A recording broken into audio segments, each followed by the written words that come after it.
Assalamualaikum warahmatullahi wabarakatuh. Selamat pagi, salam sehat untuk kita semuanya. Yang saya hormati Ibu Rizka Restiana, MAP sebagai Bidai Suara Agenda 3 kali ini. Baik, nama saya Airin Eko Cahyono, saya angkatan 18 kelompok 2.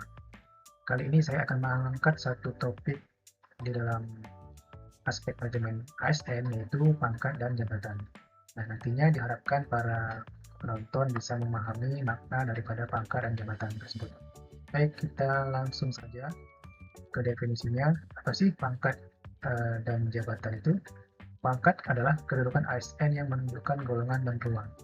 Hal ini menjadi dasar penggajian. Jadi makin tinggi golongan dan ruangnya, itu semakin besar pula gajinya. Kemudian jabatan itu adalah kedudukan ASN yang menunjukkan fungsi, tugas, tanggung jawab, wewenang, dan hak dalam organisasi. Nah, kemudian relevansinya apa? Keterkaitannya apa? Nah, pangkat dan jabatan adalah instrumen utama dalam manajemen ASN untuk menata karir, kinerja, dan sistem reward. Oke, kita lanjut lagi ke dasar hukum. Nah, sini ada beberapa peraturan yang paling terupdate ya.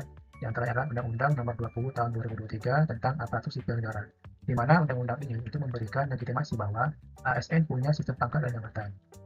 Begitu juga beberapa peraturan yang lainnya itu mempunyai nilai tersendiri ya. Oke, kita lanjut lagi ke pangkat ASN, golongan, dan ruang. Di sini sudah ada tabel, bisa teman-teman lihat. Ada golongan 1 dinamakan dengan juru.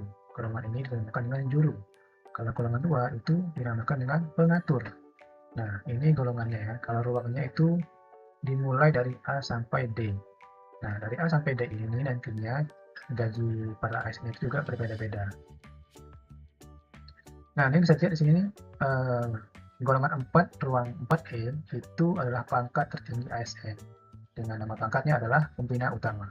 Oke, kita lanjut lagi. Di sini ada tabel jabatan ASN. Ada 3 jenis jabatan, contohnya dan keterangannya. Nah, jabatan fungsional seperti peranata komputer, auditor, kemudian analis, kepegawaian, juga arsiparis di pertama itu adalah jabatan-jabatan yang mempunyai keahlian, spesialisasi ya. Kemudian jabatan pimpinan tinggi ini seperti sekretaris daerah, kepala dinas. Jabatan ini itu sebagai pengambil kebijakan, posisinya strategis ya dalam suatu organisasi. Kemudian ada jabatan administrasi itu seperti kepala bagian ataupun kabak ataupun kepala subbagian. Biasanya itu dibilangnya kasubag. Nah, ini keterangannya mengelola administrasi pemerintahan. Oke, kita lanjut lagi ke perbedaan pangkat dan jabatan. Nah, pangkat dan jabatan maknanya adalah pangkat itu kedudukan ASN berdasarkan golongan ataupun ruang. Tetapi kalau jabatan itu adalah kedudukan ASN berdasarkan fungsi atau tugas. Nah, jadi itu bisa dibedakan ya. Kemudian dari dasar pengangkatannya ataupun dasar upgrade pangkat golongan ruangannya itu berdasarkan masa kerja ataupun penilaian kinerja ya.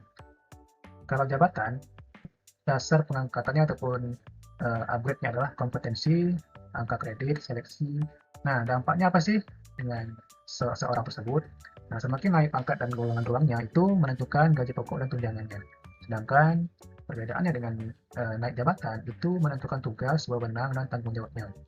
Nah, contohnya di sini adalah kalau pangkat itu penata muda golongan 3 ruang A ya.